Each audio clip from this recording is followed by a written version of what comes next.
Сайн байцгаана уу манайхаа. За 100 USD-г 1 сая USD болгох челленж маань амжилттай явагдаж байна. За энэхүү челленжийг хийх хугацаанд та бүхэндээ цаг алдалгүй мэдээллийг бас товч танилцуулаад явъя гэж бол шийдсэн юм аа.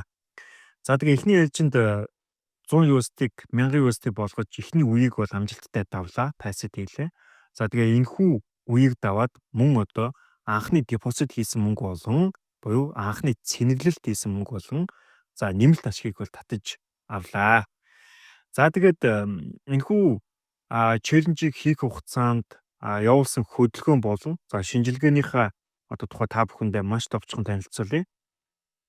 За эхний ээлжинд алтны хөдөлгөөнийг би бол сэл захиалга бол өгсөн. За та бүхэнд бол энэхүү ID-г өгсөнг мэдж байгаа тийм. За үндсэн хөдөлгөөн, pullback-ийн хөдөлгөөн, шилжүүлэгчийн хөдөлгөөн, pullback-ийн хөдөлгөөн гэсэн ийм одоо ID-г та бүхэндээ өгсөн байгаа.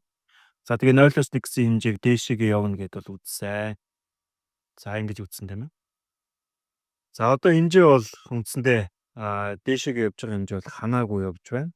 За энэ шинжилгээний хувьд яаж хэмжээ татах юм бэ? Үндсэн онцлог давуу тал нь яг юу юм бэ гэвэл аншийн хөдөлгөөн гэдэг зүйлийн тэгшимийн дагуу хөдөлгөө. За тэгшимийн дагуу хөдөлгөхдөө 0-1 гэсэн одоо энэхүү хэмжээг дээшээгээ болон доошоогоо давтаж хөдөлгөө гэд би та бүхэнд өмнө танилцуулж ирсэн. За үүнтэй холбоотой хичээл бас миний YouTube сувагт бол байгаа. Та бүхэн нөхөд үзэж болох болно те. За ингээд энэ хэсэгт бол байгаа гэсэн үг.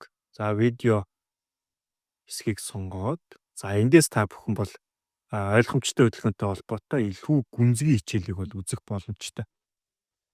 За тэгээд алтны хөдөлгөөний хувьд үндсэн 0-1 гэсэн одоо энэхүү хэмжээг дээшээгээ болон доошоогоо авж байгаа. За миний хувьд яг энэ хэсэгт юу үүссэн байсан бэ гэвэл ойлгомжтой хөдөлгөөний pullback-ийн хөдөлгөөн үүсч ирсэн. За ойлгомжтой хөдөлгөөний pullback-ийн хөдөлгөөн үүсэх үед бага цагт нь мөн ялгаагүй ижилхэн одоо ойлгомжтой хөдөлгөөн үүссэн. За энийг бол та бүхэндээ танилцуулсан байгаа. За үндсэн хөдөлгөөн pullback, шилжүүлэгч pullback, үндсэн хэмжээ гэх мэтчлэн тийм. За тэгэнгүүт ойлгомжтой хөдөлгөөний pullback-ийн хөдөлгөөн нь ойлгомжтой хөдөлгөөн явж болно гэсэн. За энийг бидэд хамгийн чухал зүйл нь цагтаа үйж ойлгох хэрэгтэй.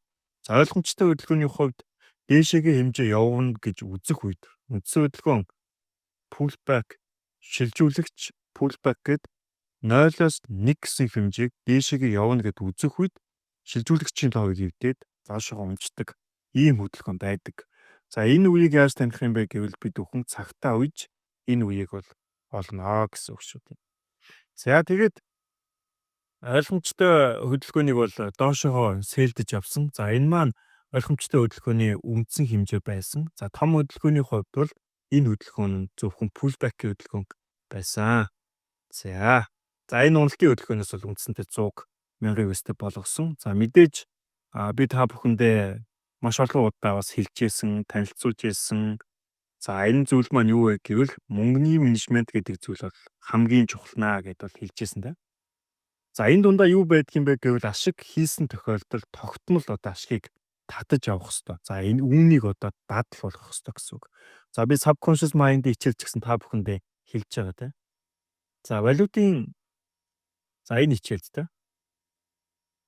За валютын зах зээлийг судалж байгаа болвол зөв дадал, зөв системийг суулгах хэрэгтэй гэж хэлж байгаа.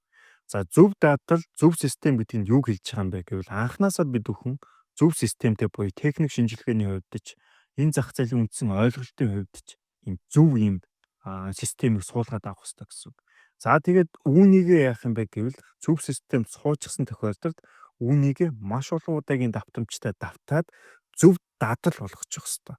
За энэ тохиолдолд валютын зах зээл байна уу эсвэл одоо хувьцааны зах зээлд ч байна уу те амжилт үзүүлэх магадлал хамаагүй илүү болно гэсэн үг. За тэгэнгүүт нэг ийм үг өгдөгтэй боломжгүй гэдэг үг бол бодолтол байдаг юм аа гэж те. За энэ юу хэлж байгаа юм бэ гэвэл бид бүхэн одоо валютын зах зээлээс ашиг хийх боломжгүй энэ бол хэцүү гэдэг ийм зүйлийг бодох тусам зах зээлээс ашиг хийх магадлал багасч идэг буюу магадлал тэг болж идэг. За тэгэнгүүт бид бүхэн энэ зах зээлээс ашиг хийх боломжтой. Гэхдээ яах юм бэ гэвэл зөв дадал, зөв системийг суулгах хэрэгтэй гэсэн үг. За хүнд зөв систем суухад, зөв дадал суухад үндсэндээ доотлол нь 8-7 хоног болно. Тэгэнгүүт яг энэ хугацаанд бид бүхэн зөв дадал, зөв системийг бол валютын зах зээлд суулгах ёстой гэсэн үг шүү дээ. За тэгээд зөв дадал нь юу юм бэ гэвэл миний хувьд яг ашиг хийсэн тохиолдолд энэ ашигынхаа тогтсон хувийг бол татаж авч яадаг. За жишээ нь би энд бол анх 100 USD-г депозит хийсэн.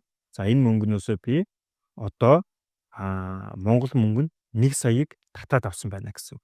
За жишээ нь одоо миний энэ 100 USD-г 1 сая USD болгох челленж явж байгаад явцын дунд одоо failed гэгээ бодъё л. Түүнийг бол ашиг, нэг бол алдагдал гэдэгтэй ижилхэн энэ челленж амжилттай болж болно, failed гэж болно те. За ингээд failed гэсэн тохиолдолд яах юм бэ гэвэл би эцсийн дүндээ анхны хийсэн мөнгөө авчихсан. Тэгээд 700 Монгол мөнгөнд 700 мянгатад үүсэх хэмжээний ашгийг авчихсан гэсэн үг. Тэгвэл миний энэ челленж бүтлгүйдсэн ч гэсэн би эцсийн дүндээ нэмэгтэй байх нэ. Үүнийг л хэлээд байгаа юм. Зөв систем, зөв дадал гэдэг нэг хэсэг нь шүү юм дээ. За тэгээд захиалгуудын хувьд бол би үндсэндээ алтны хөдөлгөөнийг илүү төрөхгүй сэл талдаа өглөөнөөс хойш захиалгыг бол өгсөн байна. Тэгээд алтны хөдөлгөөний үндсэн хэмжээнүүдийг аваад захиалгуудыг хааж байгаа тийм. За тэгээд энэхүү челленж маань амжилттай явагдаж байна. За тэгээд энэхүү челленжийг хийх хугацаанд та бүхнийхээ мэдлэгт багч гисэн тус болох одоо мэдээллүүдийг тогтмол давтамжтай өгөөд явнаа.